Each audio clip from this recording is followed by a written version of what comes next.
তিনি আমার রাসূলকে কেমন মহব্বত করেছে, ভালোবেসেছে, একটু আমরা জানার চেষ্টা করি। আমার রাসূলকে কেমন মহব্বত করেছে, ভালোবেসেছে। হযরত আবু বকর সিদ্দিক রাদিয়াল্লাহু তাআলা কে আমার রাসূল সাল্লাল্লাহু আলাইহি ওয়াসাল্লাম বলেছেন যে আবু বকর যে কোনো সময়, যে কোনো মুহূর্তে এই মক্কা ছেড়ে হিজরত করে মদিনায় চলে যেতে হবে। শুধুমাত্র আল্লাহ পাকের হুকুমের অপেক্ষায় আমি আছি। কারণ এই মক্কার কাফের, বেদিন, বেঈমানের দলেরা তারা যেভাবে আমার উপরে অত্যাচার শুরু করে দিয়েছে, যে কোনো মুহূর্তে আমাকে হয়তো শেষ করে দিতে পারে। সেজন্য আমাকে মক্কা ছেড়ে মদিনায় হিজরত করতে হবে। শুধুমাত্র আল্লাহ পাকের হুকুমের অপেক্ষায় আমি আছি। আল্লাহ পাক যখনই আমার হুকুম করবে আমি এই মক্কা ছেড়ে দিয়ে মদিনায় হিজরত করে চলে যাব। আর সেই সময়ের সাথী তুমি আবু বকর আমার সঙ্গী হবে।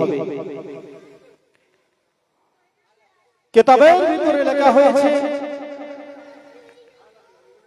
রাসূলুল্লাহ সাল্লাল্লাহু আলাইহি ওয়াসাল্লাম যখন রাতের বেলা ঘুমাচ্ছিলেন, হযরত জিবরাইল আলাইহিস সালাম এসে উপস্থিত হলেন, হাজির হলেন। আসসালামু আলাইকা ইয়া রাসূলুল্লাহ, হাবিবাল্লাহ।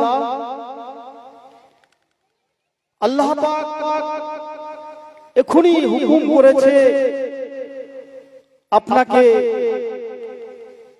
এই মক্কা শরীফ ছেড়ে দিয়ে আপনাকে মদিনায় রওনা হতে হবে এই রাতের অন্ধকারে। সকাল হয়ে গেলে কাফেররা আপনাকে শেষ করে দেবে, মেরে দেবে। আপনাকে এখনই এই রাতের অন্ধকারে আপনাকে মক্কা ত্যাগ করতে হবে, মক্কা ছেড়ে দিয়ে মদিনায় রওনা হতে হবে। যখন আল্লাহ রাসূল সাল্লাল্লাহু আলাইহি ওয়াসাল্লাম এই আদেশ পেলেন, সঙ্গে সঙ্গে রাসূলুল্লাহ সাল্লাল্লাহু আলাইহি ওয়াসাল্লাম তিনি হযরত আলী রাদিয়াল্লাহু তাআলা কে ডাকলেন। দেখে হযরত আলী রাদিয়াল্লাহু তাআলা কে তিনি বললেন যে আলী, আমার এই মুহূর্তে এখনই আমাকে মক্কা ত্যাগ করে মদিনায় চলে যেতে হবে, হিজরত করতে হবে। আল্লাহ পাকের তরফ থেকে হুকুম এসে গেছে, আমাকে এখনই বিদায় নিতে হবে। তো কাফেরদের যে সমস্ত সম্পদগুলো আমার কাছে তারা রেখে দিয়েছিল, সেই সম্পদগুলো দায়িত্ব তোমাকে আমি দিয়ে যাচ্ছি। সকাল যখন হবে সেই সম্পদগুলো, সেই সোনা রূপগুলো, কাফেরদের সম্পদগুলো তুমি বুঝিয়ে তাদের কাছে দিয়ে দেবে। হযরত আলী রাদিয়াল্লাহু তাআলা আনহু বলেন, ইয়া রাসূলুল্লাহ, ইয়া হাবিবাল্লাহ, হুজুর আপনি চিন্তা করবেন না। ইয়া রাসূলুল্লাহ, হাবিবাল্লাহ, আপনি চিন্তা করবেন না। আপনি আমার উপরে দায়িত্ব দিয়েছেন, অবশ্যই অবশ্যই করে আমি দায়িত্ব পালন করব। ইয়া রাসূলুল্লাহ, ইয়া হাবিবাল্লাহ, হুজুর আপনি যে মক্কা ছেড়ে মদিনায় চলে যাবেন, আর আমি আলী রাদিয়াল্লাহু তাআলা আনহু আপনার বিছানায় আপনার চাদরটা মুড়ে দিয়ে আপনার বিছানার উপরে আমি শুয়ে থাকব। না জানি সকাল যখন হবে কাফের, বেদিন, বেঈমানের দলেরা তারা এসে আমি আলী আমাকে না বুঝতে পেরে তারা মনে করবে যে এই চাদরের ভিতরে, এই বিছানার উপরে চাদরের ভিতরে মুহাম্মদ সাল্লাল্লাহু আলাইহি ওয়াসাল্লাম শুয়ে রয়েছে। মুহাম্মদ ভেবে তারা আমাকে হয়তো টুকরো টুকরো করে ফেলবে, আমাকে হয়তো কেটে টুকরো টুকরো করে ফেলবে। ইয়া রাসূলুল্লাহ, ইয়া হাবিবাল্লাহ, কাফেরদের হাতে আমার মৃত্যু হয়ে যাবে, তাতে করে আমার কোনো দুঃখ হবে না, কষ্ট হবে না। আমি মনে করব যে আমি আলী আমার জীবনের বিনিময়ে আমার রাসূল পৃথিবীতে বেঁচে রয়েছে। জোরে বলুন না সুবহানাল্লাহ। আমার রাসূল পৃথিবীতে বেঁচে রয়েছে, আমার কোনো দুঃখ থাকবে না, কষ্ট থাকবে না। আমি চাই আমার জীবনের বিনিময়ে আপনি পৃথিবীতে বেঁচে থাকবেন। কেমন মহব্বত, ভালোবাসা করে চিন্তা করুন। রাসূলুল্লাহ সাল্লাল্লাহু আলাইহি ওয়াসাল্লাম ওই রাতের গভীর অন্ধকারে এক মুঠো বালি হাতে করে নিলেন, এক মুঠো বালি নিয়ে চতুর্দিকে ছড়িয়ে দিলেন। চতুর্দিকে ছড়িয়ে দিয়ে আল্লাহ রাসূল সাল্লাল্লাহু আলাইহি ওয়াসাল্লাম বাড়ি থেকে বের হলেন, তানার হুজরা থেকে তিনি বের হলেন। আর এই বালিটা আল্লাহ রাসূল যে বালিটা ছড়িয়ে দিয়েছেন, ছিটিয়ে দিয়েছেন, ওই বালির কণাগুলো আমার আল্লাহ পাক আল্লাহ তাআলা সমস্ত কাফের বেদিন বেঈমানদের চোখে চোখে পৌঁছে দিয়েছে। জোরে বলুন না সুবহানাল্লাহ। সমস্ত কাফের বেদিন বেঈমানদের চোখে চোখে পৌঁছে দিয়েছে। সমস্ত কাফেরেরা যারা রাসূলকে মারবার জন্য রাসূলুল্লাহ সাল্লাল্লাহু আলাইহি সাল্লামের ঘরের চতুর্দিকে যারা দাঁড়িয়ে ছিল রাসূলকে মেরে দেওয়ার জন্য, রাসূলকে শেষ করে দেওয়ার জন্য, তাদের চোখে চোখে ওই বালির কণাগুলো আল্লাহ রাব্বুল আলামিন পৌঁছে দিয়েছে। সবাই চোখ ওসলাতে শুরু করে দিয়েছে, সবাই অন্ধ হয়ে গেছে। সেই সময়ের জন্য ওই সময়ের ভিতরে রাসূলুল্লাহ সাল্লাল্লাহু আলাইহি ওয়াসাল্লাম কাফেরদের সামনে থেকে বের হয়ে চলে গেলেন। চলে গিয়ে হযরত আবু বকর সিদ্দিক রাদিয়াল্লাহু তাআলা আনহুর ঘরের কাছে পৌঁছে গেলেন। দরজার কাছে গিয়ে আল্লাহ রাসূল সাল্লাল্লাহু আলাইহি ওয়াসাল্লাম সালাম দিলেন। সালাম দিয়ে যখনই আবু বকর বলে একবার দরজার কাছে যে ডাকলেন, সঙ্গে সঙ্গে হযরত আবু বকর সিদ্দিক রাদিয়াল্লাহু তাআলা আনহু দরজাটা খুলে দিয়ে ইয়া রাসূলুল্লাহ ইয়া হাবিবাল্লাহ, ইয়া রাসূলুল্লাহ ইয়া হাবিবাল্লাহ, আমি হাজির। হযরত আবু বকর সিদ্দিক রাদিয়াল্লাহু তাআলা আনহু বললেন, লাব্বাইকা ইয়া রাসূলুল্লাহ, আমি আবু বকর হাজির হয়েছি। আল্লাহ রাসূল সাল্লাল্লাহু আলাইহি ওয়াসাল্লাম অবাক হয়ে গেলেন, আশ্চর্য হয়ে গেলেন। যারা মাচায় বসে আছেন আপনারা এখানে চলে আসুন।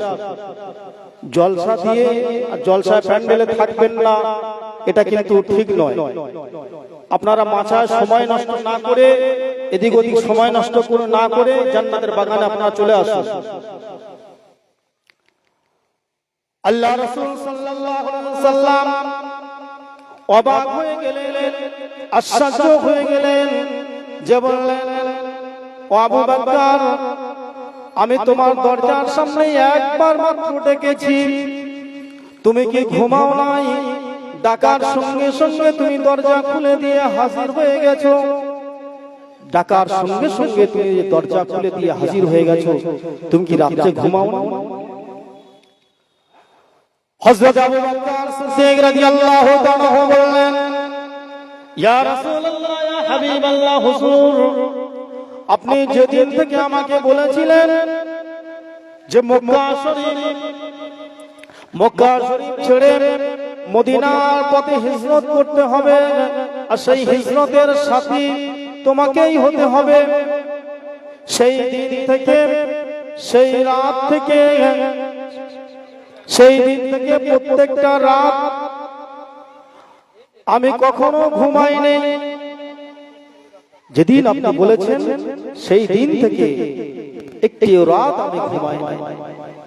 আমি আপনার অপেক্ষায় রয়েছি যে আল্লাহর রাসূল কখন এসে আমাকে ডাক দেবে।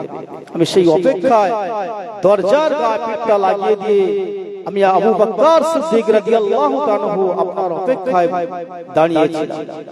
রাতের পর রাত আমি দাঁড়িয়ে আছি। কেমন মহব্বত করেছে, কেমন ভালোবেসে চিন্তা করুন। আমার রাসূল কি কেমন মহব্বত করতেন, কেমন ভালোবাসতেন। যখনই কোরআনে কারীমের একটি আয়াত নাযিল হলো, আল-ইয়াওমা আকমালতু লাকুম দীনাকুম ওয়া আতমামতু আলাইকুম নি'মাতি ওয়া রাদিতু লাকুমুল ইসলাম দীনা, এই আয়াতটা যখন নাযিল হলো, নাযিল হওয়ার পর আল্লাহ রাসূল সাল্লাল্লাহু আলাইহি ওয়াসাল্লাম সমস্ত সাহাবায়ে কেরামদের সামনে ওয়াজ নসিহত করে জানিয়ে দিলেন। সমস্ত সাহাবায়ে কেরামদের সামনে ওয়াজ নসিহত করে জানাচ্ছেন যে আমার সাহাবারা, আল্লাহ রাব্বুল আলামিন একটি সুসংবাদ দিয়েছেন, আল-ইয়াওমা আকমালতু লাকুম দীনাকুম ওয়া আতমামতু আলাইকুম নি'মাতি ওয়া রাদিতু লাকুমুল ইসলাম দীনা।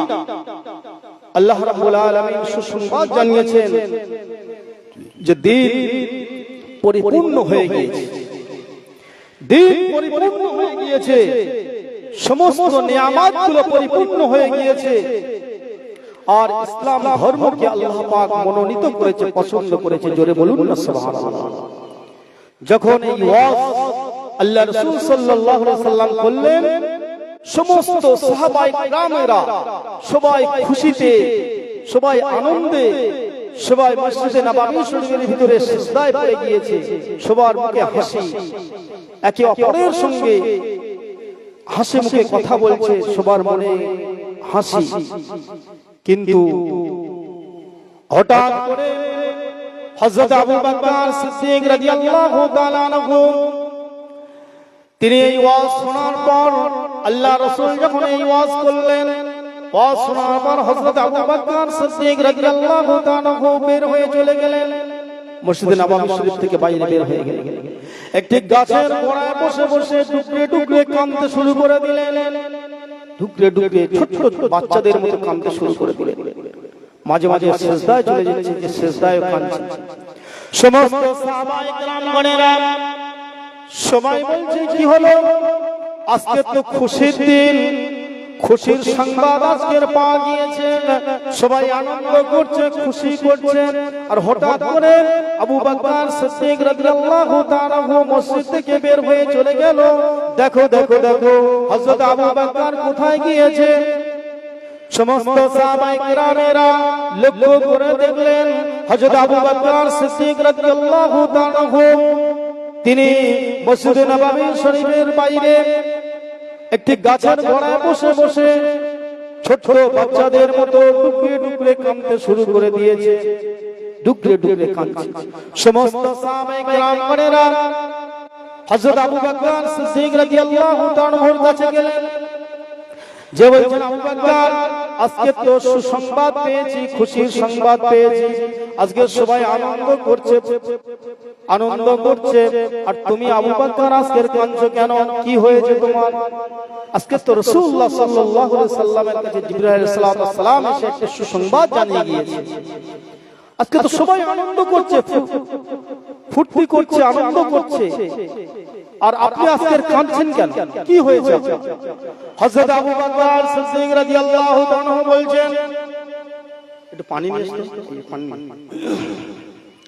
হযরত আবু বকর সিদ্দিক রাদিয়াল্লাহু তাআলা বলছেন, আল্লাহর নবীর সাহাবারা, তোমরা জানো না আজকে রাসূলুল্লাহ সাল্লাল্লাহু আলাইহি সাল্লাম যে ওয়াজ নসিহত করেছে, তোমরা আল্লাহ রাসূল সাল্লাল্লাহু আলাইহি সাল্লামের এই ওয়াজ নসিহত শুনে তোমরা অনেক আনন্দিত হয়েছো, খুশি হয়েছো, কিন্তু আমি আবু বকর সিদ্দিক রাদিয়াল্লাহু তাআলা আমি আনন্দ পাই নাই, আমি খুশি হই নাই।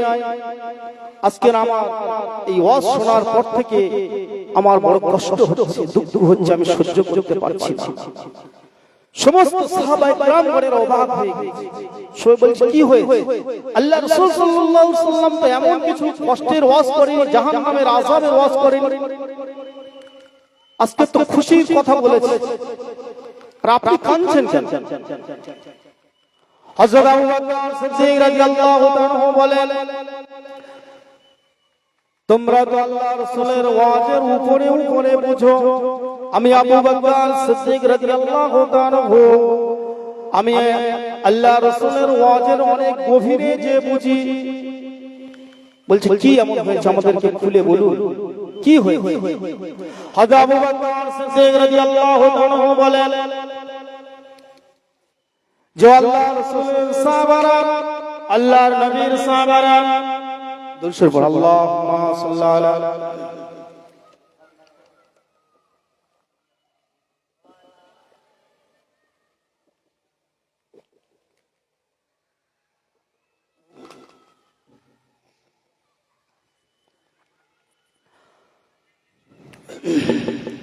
হযরত আবু বকর সিদ্দিক রাদিয়াল্লাহু তাআলা বলেন, আল্লাহর নবীর সাহাবারা, আল্লাহ রাসূল যে ওয়াজ করেছেন, আল্লাহর নবী আল্লাহ রাসূল জানিয়ে দিলেন যে তিনি আর পৃথিবীতে থাকবেন না, তার বিদায়ের সময় হয়ে গিয়েছে। সবাই বলছেন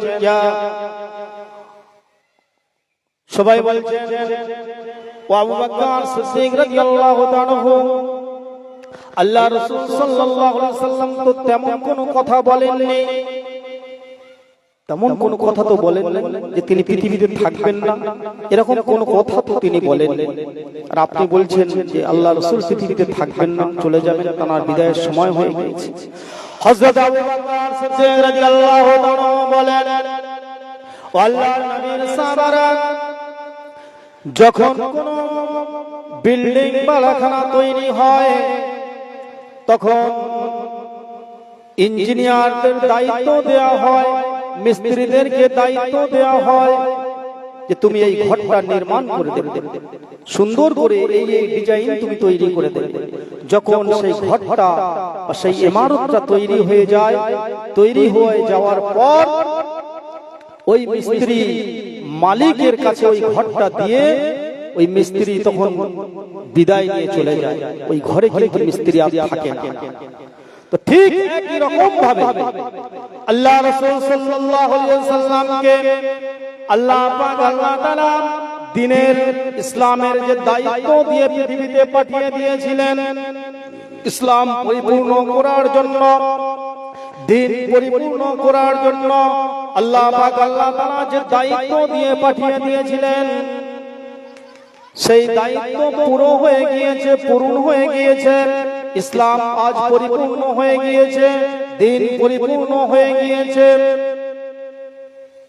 দ্বীন পরিপূর্ণ হয়ে গিয়েছে, সমস্ত নিয়ামত পরিপূর্ণ হয়ে গিয়েছে, সমস্ত দ্বীন পরিপূর্ণ হয়ে গিয়েছে।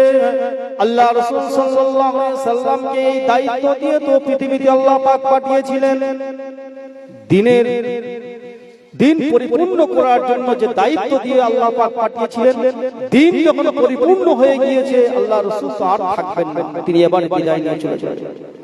একথা শোনার পর সমস্ত সাহাবায়ে কেরামগণেরা সবাই আল্লাহ রাসূল সাল্লাল্লাহু আলাইহি সাল্লামের কাছে এলেন, এসে বললেন, ইয়া রাসূলুল্লাহ, ইয়া হাবিবাল্লাহ, আজকের হযরত আবু বকর সিদ্দিক রাদিয়াল্লাহু তাআলা প্রচন্ড কাঁদছেন, বলছেন কি হয়েছে? আবু বকর সিদ্দিকের কি হয়েছে, কাঁদছেন কেন? বলছে তিনি একটি কথা বলে দিয়েছেন আমাদেরকে। বলছে কি এমন কথা বলেছেন? বলছে তিনি নাকি, আপনি নাকি পৃথিবীতে আর থাকবেন না, আপনি নাকি বিদায় নিয়ে চলে যাবেন, আপনার বিদায়ের সময় হয়ে গিয়েছে। রাসূলুল্লাহ সাল্লাল্লাহু আলাইহি ওয়াসাল্লাম হযরত আবু বকর সিদ্দিক রাদিয়াল্লাহু তাআলার কাছে গেলেন, গিয়ে বললেন, হে আবু বকর সিদ্দিক রাদিয়াল্লাহু তাআলা, আমি যে ওয়াজ করেছি সেই ওয়াজের গভীরে কেউ তো বুঝতে পারে নাই, একমাত্র তুমি বুঝতে পেরেছো, তুমি সবার কাছে পরিষ্কার করে দিয়েছো, জানিয়ে দিয়েছো আমি আর পৃথিবীতে থাকবো না, তুমি সবাইকে জানিয়ে দিলে যে আমি আর পৃথিবীতে থাকবো না। আল্লাহ রাসূল সাল্লাল্লাহু আলাইহি ওয়াসাল্লাম হযরত আবু বকর সিদ্দিক রাদিয়াল্লাহু তাআলা আনহুকে জড়িয়ে ধরলেন, ধরে কপালে চুমুন দিলেন, দিয়ে আল্লাহ পাককে বললেন, ওগো আল্লাহ রাব্বুল আলামিন, পৃথিবীর জমিনে আপনি আবু বকরের মতো সঙ্গী বন্ধু আমাকে দিয়েছিলেন, আমি আপনার কাছে দোয়া চাই, আল্লাহ রাব্বুল আলামিন আপনি জান্নাতের ভিতরে এই আবু বকর সিদ্দিক রাদিয়াল্লাহু তাআলা কে আমাকে বন্ধু হিসেবে আপনি পাঠিয়ে দেবেন। আমি আবু বকর সিদ্দিক রাদিয়াল্লাহু তাআলা কে বন্ধু হিসেবে জান্নাতের ভিতরে যেন আমি পাই। জোরে বলো সুবহানাল্লাহ। চিন্তা করতে পেরেছেন আমার রাসূলকে কতটা মহব্বত, কতটা ভালোবাসতেন। এমনি এমনি করে তারা জান্নাত পান, কতটা মহব্বত করেছে, কতটা ভালোবাসে। কিতাবের ভিতরে এসেছে হযরত বেলাল রাদিয়াল্লাহু তাআলা আনহু, হযরত বেলাল রাদিয়াল্লাহু তাআলা আনহু তানাকে তানার মুনিব বেলালের মুনিব বেলাল যখন ইসলাম গ্রহণ করেছে, ইসলাম গ্রহণ করার পর বেলালের মুনিব বেলালকে একের পর এক আঘাত দিতে শুরু করে দিয়েছে, একের পর এক আঘাত দিতে শুরু করে দিয়েছে। কখনো বেলাল রাদিয়াল্লাহু তাআলা কে চিৎ করে শুইয়ে দিয়ে বুকের উপরে পাথর তুলে দিতেন, বড় বড় পাথর তুলে দিতেন। আবার কখনো কখনো উপর করে শুইয়ে দিয়ে পিঠের উপরে পাথর চাপিয়ে দিতেন। মরুভূমির ময়দানে কোনো গাছপালা নাই, ফাঁকা মরুভূমি, উত্তপ্ত বালির উপরে হযরত বেলাল রাদিয়াল্লাহু তাআলা কে শুইয়ে দিয়ে কখনো বুকের উপরে কখনো পিঠের উপরে বড় বড় পাথর চাপিয়ে দিতেন। তথাপিও বেলাল রাদিয়াল্লাহু তাআলা আমার নবীর মুহাব্বত ছাড়েনি, ভালোবাসা ছাড়েনি। কিতাবের ভিতরে পাওয়া যায় হযরত বেলাল রাদিয়াল্লাহু তাআলা মুনিব বেলালকে বলছেন, হে বেলাল, তুমি ইসলাম ছেড়ে দাও, মুহাম্মদকে ভুলে যাও। যদি না হলো তোমার এর চেয়ে আরো বেশি শাস্তি দেয়া হবে। তোমার যে শাস্তি দেয়া হচ্ছে এর চেয়ে আরো কঠিন শাস্তি তোমাকে দেয়া হবে। তুমি মুহাম্মদকে ছেড়ে দাও, ভুলে হযরত বেলাল রাদিয়াল্লাহু তাআলা বলেন, যে আমার মুনিব, আমার জীবন থাকতেও আমি কখনো আল্লাহ রাসূলকে ভুলবো না, দিনকে ভুলবো না, আল্লাহ পাককে আমি ভুলবো না। আমি কখনো আল্লাহ রাসূলকে ভুলতে পারবো না। হযরত বেলাল রাদিয়াল্লাহু তাআলার মুনিব বেলালের পায়ে দড়ি বাঁধলেন, বেঁধে ওই দড়ির নিয়ে উটের গলায় বেঁধে দিলেন, আর মরুভূমির ময়দানে উটটা চালিয়ে দিলেন, উটটাকে ছেড়ে দিলেন। উট যত যায়, উট যত দৌড়াতে শুরু করে, তখন হযরত বেলাল রাদিয়াল্লাহু তাআলার শরীর থেকে চামড়াগুলো ছিঁড়ে রক্ত বের হতে শুরু করে, এমনকি শরীরের গোশতগুলো ছিঁড়ে ছিঁড়ে মরুভূমির ময়দানে পড়তে থাকে। তথাপিও বেলাল রাদিয়াল্লাহু তাআলা রাসূলকে ভুলে এত মহব্বত করতেন, এত ভালোবাসতেন বেলাল রাদিয়াল্লাহু তাআলা। হযরত আবু বকর সিদ্দিক রাদিয়াল্লাহু তাআলা এই দৃশ্য দেখার পর সহ্য করতে পারলেন না। বেলাল রাদিয়াল্লাহু তাআলাকে বেলালের মুনিবের কাছ থেকে বেলালকে কিনে নিয়ে চলে এলেন, এসে রাসূলুল্লাহ সাল্লাল্লাহু আলাইহি ওয়াসাল্লামের হাতে তুলে দিলেন। আমার নবীর হাতে বেলাল রাদিয়াল্লাহু তাআলাকে তুলে দিলেন। রাসূলুল্লাহ সাল্লাল্লাহু আলাইহি ওয়াসাল্লাম বেলালের এই ঘটনাগুলো সব শুনলেন, বেলালের কষ্টের কথাগুলো সব শুনলেন। শুনে বেলাল রাদিয়াল্লাহু তাআলাকে আল্লাহ রাসূল সাল্লাল্লাহু আলাইহি ওয়াসাল্লাম মসজিদে নববী শরীফের মুয়াজ্জিন বানিয়ে দিলেন। যে বেলাল, তুমি আজ থেকে এই মসজিদে নববী শরীফে আযানের দায়িত্ব তোমাকে দেয়া হলো, তুমি মুয়াজ্জিনের দায়িত্ব তুমি পালন করবে। আল্লাহ রাসূল সাল্লাল্লাহু আলাইহি ওয়াসাল্লামের জীবদ্দশায় সারাটা জীবন বেলাল রাদিয়াল্লাহু তাআলা আযান দিতেন। বেলাল রাদিয়াল্লাহু তাআলা আযান যেদিন দিতেন না, সেদিন ভোর হতেন না, সকাল হতো না। যেদিন বেলাল রাদিয়াল্লাহু তাআলা ফজরের আযান দিতেন না, সেদিন আর সকাল হতো না। কতটা মহাব্বতের আযান তার ভিতরে ছিল, চিন্তা করুন। বেলাল রাদিয়াল্লাহু তাআলা আযান সমস্ত আসমান ভেদ করে আরশে আজিমে পৌঁছে যেতে, জোরে বলুন না সুবহানাল্লাহ, আরশে আজিমে চলে যেতে বেলাল রাদিয়াল্লাহু তাআলা আযান। আল্লাহ রাসূল সাল্লাল্লাহু আলাইহি ওয়াসাল্লাম যখন বিদায় নিলেন, ইন্তেকাল করলেন, এই ইন্তেকালের পর সবাই পাগল হয়ে, পাগলের মতো হয়ে গিয়েছে, সবাই ঝরঝর ঝরঝর করে কাঁদছেন। এদিকে বেলাল রাদিয়াল্লাহু তাআলা একটি গাঁঠুরি বেঁধে নিয়েছে, যা কিছু ছিল সব কিছু নিয়ে একটি গাঁঠুরি বেঁধে নিয়েছে, নিয়ে কাঁদতে কাঁদতে হযরত আবু বকর সিদ্দিক রাদিয়াল্লাহু তাআলার কাছে এসেছেন। এসে বলছেন, হে আবু বকর সিদ্দিক রাদিয়াল্লাহু তাআলা, যেখানে আল্লাহ রাসূল নাই আমি আর এখানে থাকতে চাই না, যেখানে আল্লাহ রাসূল নাই আমি আর সেখানে থাকব না। আল্লাহ রাসূল যতদিন ছিল আমি ততদিন এখানে মদিনা শরীফে, নববী শরীফের মসজিদে আমি আযান দিয়েছি, আর আমি এখানে থাকব না। হযরত বেলাল রাদিয়াল্লাহু তাআলা গাঁঠুরি বেঁধে রেডি হয়ে গিয়েছে, আর থাকবেন না, ঝরঝর ঝরঝর করে কাঁদতে শুরু করে দিয়েছে। নবীর মহব্বতে, নবীর ভালোবাসায় হযরত আবু বকর সিদ্দিক রাদিয়াল্লাহু তাআলা বলছেন, হে বেলাল তুমি একাই কি রাসূলকে মহব্বত করো, ভালোবাসো? আমরা কি রাসূলকে মহব্বত করি না, ভালোবাসি না? হযরত বেলাল রাদিয়াল্লাহু তাআলা বলেন, আবু বকর সিদ্দিক রাদিয়াল্লাহু তাআলা অবশ্যই অবশ্যই আপনারাও ভালোবাসেন, তবে আপনারা ধৈর্য ধরতে পেরেছেন, সবর করতে পেরেছেন, কিন্তু আমি বেলাল রাদিয়াল্লাহু তাআলা আমি ধৈর্য ধরতে পারছি না, আমি সবর করতে পারছি না।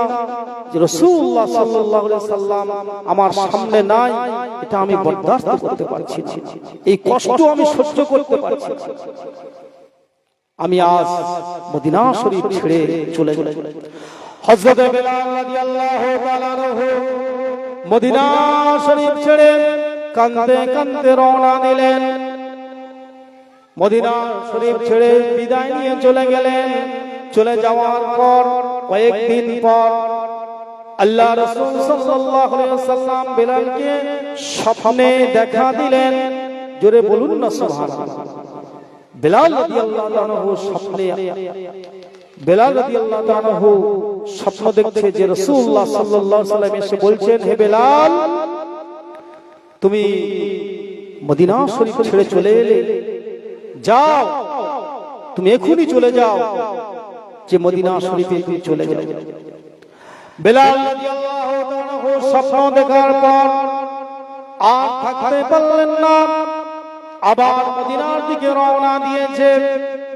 বেলাল আসছে কথা যখন একের পর এক কানে কানে খবর চলে গিয়েছে, মদিনা শরীফের মানুষদের কানে যখন খবর চলে গিয়েছে যে বেলাল রাদিয়াল্লাহু তাআলা আসছে, সবাই আনন্দ করতে শুরু করে দিয়েছে। সবাই খুব খুশি, খুব খুশি, খুব আনন্দ যে আবার আমরা সেই বেলাল রাদিয়াল্লাহু তাআলার আযানটা আবার শুনবো, সেই মহব্বতের আযান। রাসূলুল্লাহ সাল্লাল্লাহু আলাইহি সাল্লামের মুয়াজ্জিন বেলাল রাদিয়াল্লাহু তাআলার আযানটা আবার আমরা শুনবো। সবার মুখে হাসি ফুটেছে। এদিকে বেলাল রাদিয়াল্লাহু তাআলা হয়ে এসেছেন, এসে আল্লাহ রাসূল সাল্লাল্লাহু আলাইহি সাল্লামের মাজার শরীফের কাছে এসে কাঁদতে শুরু করে দিয়েছেন। আল্লাহ রাসূল সাল্লাল্লাহু আলাইহি সাল্লামের মাজারের কাছে এসে বেলাল রাদিয়াল্লাহু তাআলা সালাম দিলেন, দিয়ে কাঁদতে শুরু করে দিয়েছেন। মহব্বত, ভালোবাসা কেমন চিন্তা করুন, ঝরঝর ঝরঝর করে কাঁদছে। সবাই বলছেন, বেলাল চলো চলো চলো, আযানের সময় হয়ে গিয়েছে, আবার আপনি আযান দেবেন। আপনার আযানটা বহুদিন থেকে আমরা শুনিনি, চলো মদিনার মসজিদে আবার তুমি আযান দেবে। বেলাল বলছেন, না না না, আমি আর আযান দেব না, যেখানে রাসূল নাই সেখানে আমি আযান দেব না। আমি কাকে আযান শোনাবো? আমি যে রাসূলুল্লাহ সাল্লাল্লাহু আলাইহি সাল্লামকে আযান শোনাতাম, সে রাসূল তো নাই, আমি কাকে আযান শোনাবো? সমস্ত সাহাবায়ে কেরাম গণেরা সবাই চিন্তা করলেন যে বেলাল রাদিয়াল্লাহু তাআলা তো আমাদের কথা শুনছেন না, হযরত হাসান হুসাইন রাদিয়াল্লাহু তাআলা কে ডাকা হোক। হযরত হাসান হুসাইন রাদিয়াল্লাহু তাআলা এনারা বললে হয়তো এনাদের কথা শুনবেন, কারণ রাসূলুল্লাহ সাল্লাল্লাহু আলাইহি সাল্লাম হাসান হুসাইনকে খুব মহব্বত করতেন, ভালোবাসতেন। সেজন্য রাসূলুল্লাহ সাল্লাল্লাহু আলাইহি সাল্লামের নাতি তারা যদি বলে তাহলে হয়তো বেলাল আবার আযান। হযরত হাসান হুসাইন রাদিয়াল্লাহু তাআলা এলেন, এসে বেলাল রাদিয়াল্লাহু তাআলাকে বলছেন, বেলাল, আমার নানুজনের মুয়াজ্জিন বেলাল, আবার তুমি আযান দাও। তোমার আযানটা মদিনার মানুষেরা শোনার জন্য আকুল হয়ে রয়েছে, ব্যাকুল হয়ে রয়েছে, তুমি আবার আযান দাও। তোমার আযান শোনার জন্য সবাই পাগল অবস্থা হয়ে রয়েছে, পাগলের মতো হয়ে রয়েছে, যে কখন বেলালের আযান আমরা শুনবো। তুমি আবার আযান দাও, আযান দাও। যখন হযরত হাসান হুসাইন বললেন, বেলাল রাদিয়াল্লাহু তাআলা আবার আযান দিতে শুরু করলেন।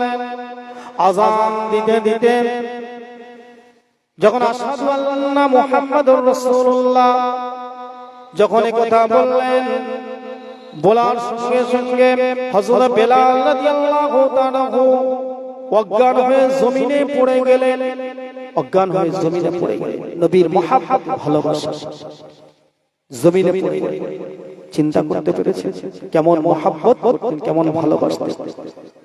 তানারা আল্লাহ রাসূলকে মহব্বত ভালোবাসা যেমন করেছেন, তেমন অনুসরণ অনুকরণও করেছেন। কিন্তু অনেক মানুষ রয়েছে তারা রাসূলকে মহব্বত করে, ভালোবাসে, কিন্তু অনুসরণ অনুকরণ করে না। ঠিক কি না? মহব্বত ভালোবাসার সঙ্গে সঙ্গে অনুসরণ অনুকরণ করতে হবে, তবেই জান্নাত পাওয়া যাবে। আব্দুল উজ্জা, আল্লাহ রাসূল সাল্লাল্লাহু আলাইহি ওয়াসাল্লাম যখন মক্কা শরীফ থেকে মদিনা শরীফে চলে গিয়েছেন, যাওয়ার পর মদিনা মক্কা শরীফের একজন যুবক নাম হলো আব্দুল উজ্জা। এই আব্দুল উজ্জা চাচাকে বলছে, চাচা, চাচা তুমি কি কলেমা পড়বে নাকি? চাচা বলছে, কলেমা পড়া যায়, কলেমা পড়বে। আব্দুল উজ্জা বলছে, চাচা আমি আপনার অপেক্ষায় ছিলাম, আমি মনে করেছিলাম, আমি ভেবেছিলাম যে আপনি হয়তো কলেমা পড়বেন, কিন্তু আপনি তো কলেমা পড়বেন না, আমি বুঝতে পেরে গেছি। তবে চাচা যান, আমি এখনই আপনাকে সাক্ষী রেখে আমি কলেমা পড়ে নিলাম। আমি আপনার সামনে এখনই আমি ইসলামের কলেমা পড়ে মুসলমান হয়ে গেলাম। যখন এই কলেমা পড়ে মুসলমান হয়ে গেল, যখন কলেমা পড়লেন, পড়ার পর আব্দুল উজ্জা চাচা বলছে, আব্দুল উজ্জা তুমি যে কলেমা পড়ে মুসলমান হয়ে গেছো, তোমার কি হবে তুমি কি জানো?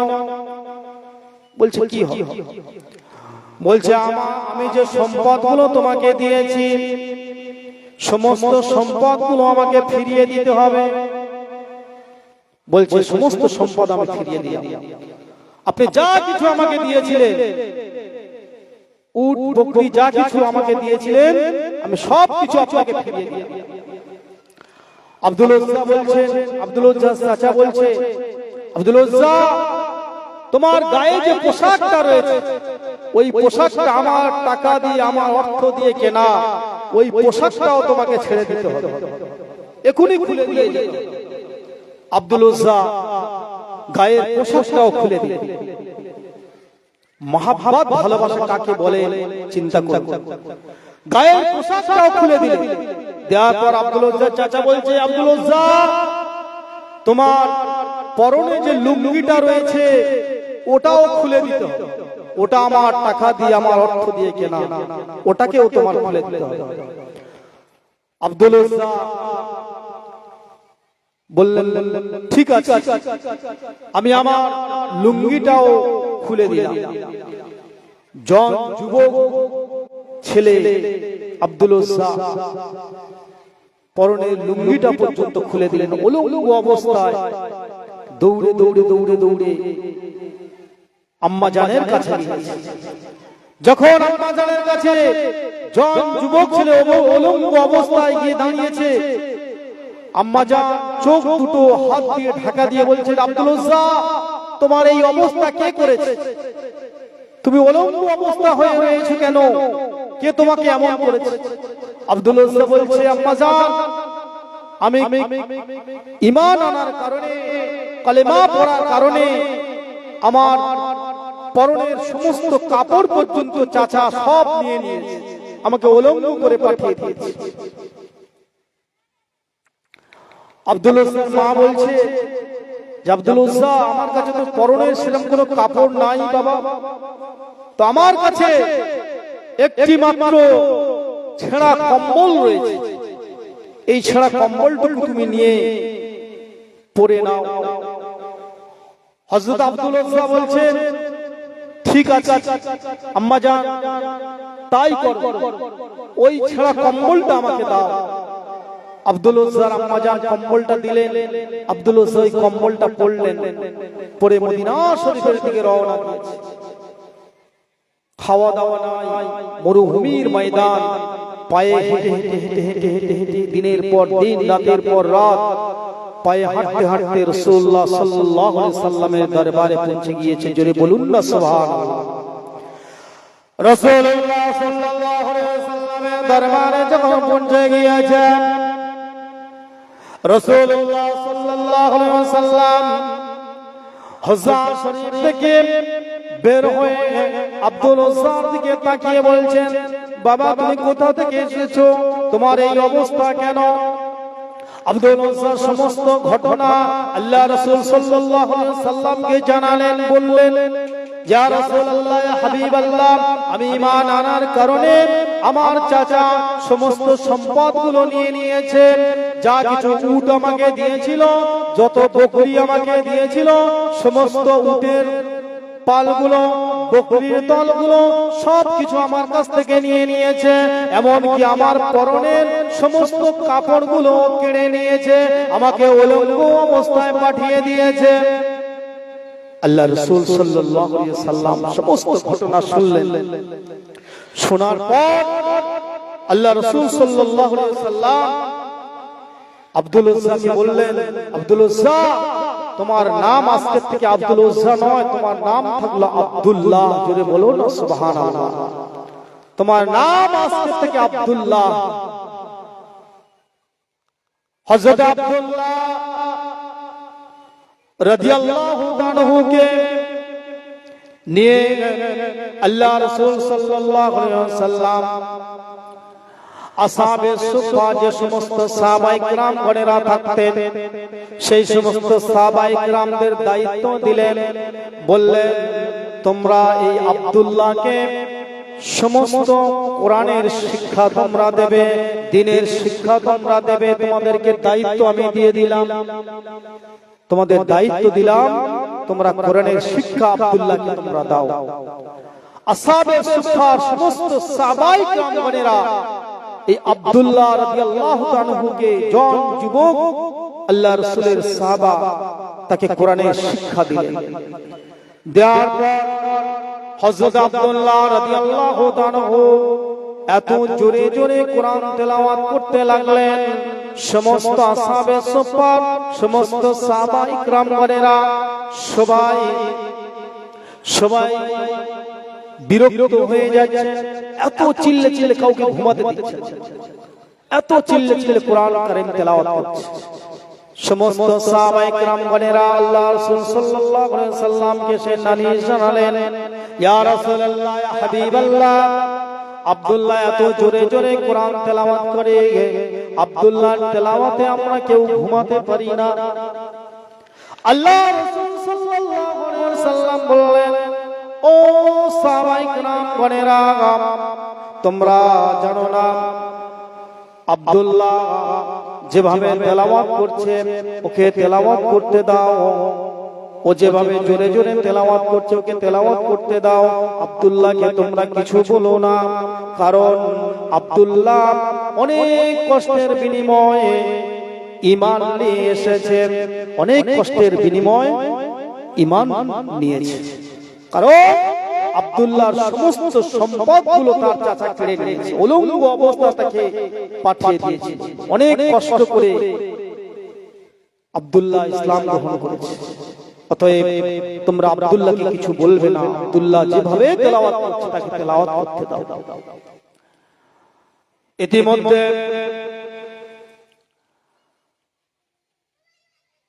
ইতিমধ্যে একটি যুদ্ধের ঘোষণা এসে গেল, তাবুকের যুদ্ধের ঘোষণা হয়ে গেল, তাবুকের যুদ্ধের দামামা বেজে গেল। আল্লাহ রাসূল সাল্লাল্লাহু আলাইহি ওয়াসাল্লাম সমস্ত সাহাবায়ে কিরামদেরকে ডাকলেন, সমস্ত সাহাবায়ে কিরামগণেরা সবাই যে যার সম্পদ থেকে কিছু কিছু সম্পদ দ্বীনের জন্য, ইসলামের জন্য দান করলেন। মেয়েরা, মদিনার মেয়েরা, মদিনার মায়েরা, তারা তাদের অলংকার গুলো, সোনা গয়না গুলো তারা আল্লাহ রাসূল সাল্লাল্লাহু আলাইহি সাল্লামের কাছে দ্বীনের জন্য দিয়ে দিলেন, ইসলামের জন্য তারাও দান করলেন। আল্লাহ রাসূল সাল্লাল্লাহু আলাইহি সাল্লাম সমস্ত সাহাবায়ে কেরামদেরকে একত্রিত করলেন। 30,000 সৈন্য নিয়ে আল্লাহ রাসূল সাল্লাল্লাহু আলাইহি সাল্লাম তাবুকের যুদ্ধের জন্য রওনা হলেন। তাবুকের যুদ্ধের জন্য রওনা হলেন। ওদিকে রোমানদের সঙ্গে যুদ্ধ করতে হবে। রোমানদের 2 লক্ষ সৈনিক, রোমানদের সৈনিক হচ্ছে 2 লক্ষ, আর রাসূলুল্লাহ সাল্লাল্লাহু আলাইহি সাল্লামের সৈন্য ছিল মাত্র 30,000। 30,000 সৈন্য নিয়ে 2 লক্ষ সৈন্যের সঙ্গে যুদ্ধ করতে যাচ্ছে, রোমান সৈন্যদের সঙ্গে যুদ্ধ করতে যাচ্ছে। রাসূলুল্লাহ সাল্লাল্লাহু আলাইহি ওয়াসাল্লাম স্বয়ং রয়েছে সেই যুদ্ধে, সেই দলে রাসূলুল্লাহ সাল্লাল্লাহু আলাইহি ওয়াসাল্লাম স্বয়ং রয়েছে। সেই যুদ্ধের সৈনিকদের ভিতরে হযরত আব্দুল্লাহ রাদিয়াল্লাহু তাআলা রয়েছে। কিছুটা রাস্তা যেতে না যেতে হযরত আব্দুল্লাহ রাদিয়াল্লাহু তাআলা রাসূলুল্লাহ সাল্লাল্লাহু আলাইহি ওয়াসাল্লামকে বলছেন, ইয়া রাসূলুল্লাহ, হাবিবাল্লাহ, সবাই তো প্রত্যেকের সম্পদ থেকে কিছু কিছু দিনের জন্য, ইসলামের জন্য দান করে শরীক হয়ে গিয়েছে, আর আমার কাছে তো কিছুই নাই। আমি তো একদম নিঃস্ব, অসহায়। আপনি তো সব কিছু জানেন, আমার চাচা তো সব কেড়ে নিয়ে আমাকে পাঠিয়ে দিয়েছিল, আমার কাছে তো কোনো কিছু নাই, আমি একদম নিঃস্ব। তো আজকে আপনি আমাকে, আমার জন্য দোয়া করে দেন, যেন এই তাবুকের যুদ্ধে আমি যে আমার জীবনটা দিয়ে আমি শহীদ হতে পারি ইসলামের জন্য, ইসলামের জন্য আমার জীবনটা দিয়ে যেন আমি শহীদ হতে পারি। আল্লাহ রাসূল সাল্লাল্লাহু আলাইহি ওয়াসাল্লাম, আল্লাহ রাসূল সাল্লাল্লাহু আলাইহি ওয়াসাল্লাম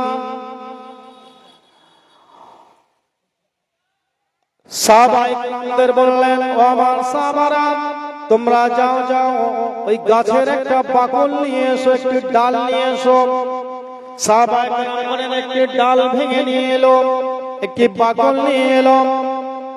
রাসূলুল্লাহ সাল্লাল্লাহু আলাইহি ওয়াসাল্লাম ওই ডালটা, ওই গাছের বাকলটা হযরত আব্দুল্লাহর হাতে দিয়ে দিলেন, আর বললেন, আব্দুল্লাহ, তোমার জন্য, তোমার রক্ত কাফেরদের জন্য আমি হারাম করে দিলাম,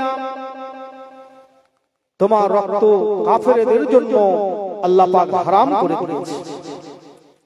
যখন এই কথা বললেন, সঙ্গে সঙ্গে হযরত আব্দুল্লাহ রাদিয়াল্লাহু তাআলা আল্লাহ রাসূলকে বললেন, ইয়া রাসূলুল্লাহ, হাবিবাল্লাহ, আমি তো শহীদ হতে চেয়েছিলাম, এদিকে তাকাও, আমি তো শহীদ হতে চেয়েছিলাম, কিন্তু আপনি কি দোয়া করলেন যে আল্লাহ যেন আমার রক্তটা কাফেরদের জন্য হারাম করে দেন। আপনি কি দোয়া করলেন? আমি তো শহীদ হতে চেয়েছিলাম। রাসূলুল্লাহ সাল্লাল্লাহু আলাইহি ওয়াসাল্লাম মের সঙ্গে আব্দুল্লাহ রাদিয়াল্লাহু তাআলা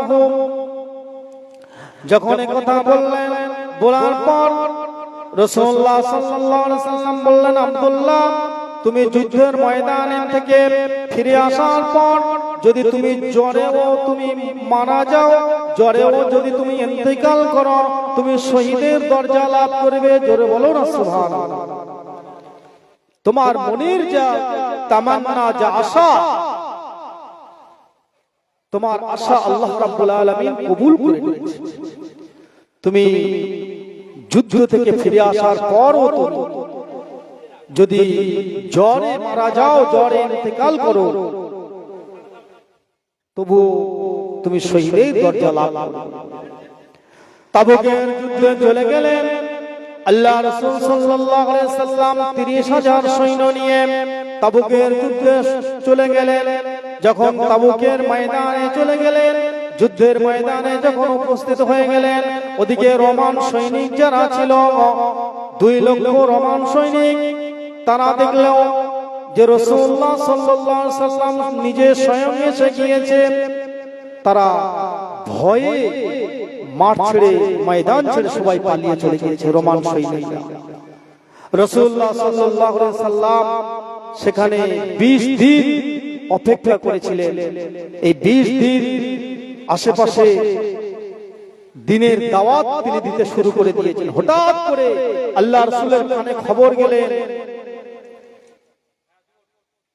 যে আব্দুল্লাহ ইন্তেকাল করেছে। আব্দুল্লাহ প্রচন্ড জ্বর হয়ে বাড়িতে ইন্তেকাল করেছে। সঙ্গে সঙ্গে রাসূলুল্লাহ সাল্লাল্লাহু আলাইহি ওয়াসাল্লাম তিনি সমস্ত সেই যুদ্ধের ময়দান থেকে ফিরে এলেন। ফিরে আসার পর হযরত আব্দুল্লাহ রাদিয়াল্লাহু তাআলা দাফন কাফনের ব্যবস্থা করলেন, দাফন কাফনের ব্যবস্থা করলেন এবং নিজে হাতে হযরত আব্দুল্লাহ রাদিয়াল্লাহু তাআলা কবরে নামিয়েছেন। কেমন মহব্বত তারা করেছেন, তাদের দেখে আমাদেরকে শিক্ষা নিতে হবে। আল্লাহ রাব্বুল আলামিন যেন এই মহব্বত, রাসূলের মহব্বত এবং অনুসরণ অনুকরণ যেন আমাদেরকে দিয়ে করিয়ে নেন। সবাই বলুন আল্লাহুম্মা আমিন। আজানের সময় হয়ে গিয়েছে, এখনই আজান হবে। ৩ মিনিট বাকি রয়েছে, ৩ মিনিট পরে আজান হবে। ৮টায় জামাত হবে, উভয় মসজিদে ৮টায় জামাত হবে। জামাতের পর পাকবীর অনুষ্ঠান শুরু হবে ইনশাআল্লাহ। তাই আপনারা এদিক ওদিক ঘোরাফেরা না করে আপনারা চলে আসুন।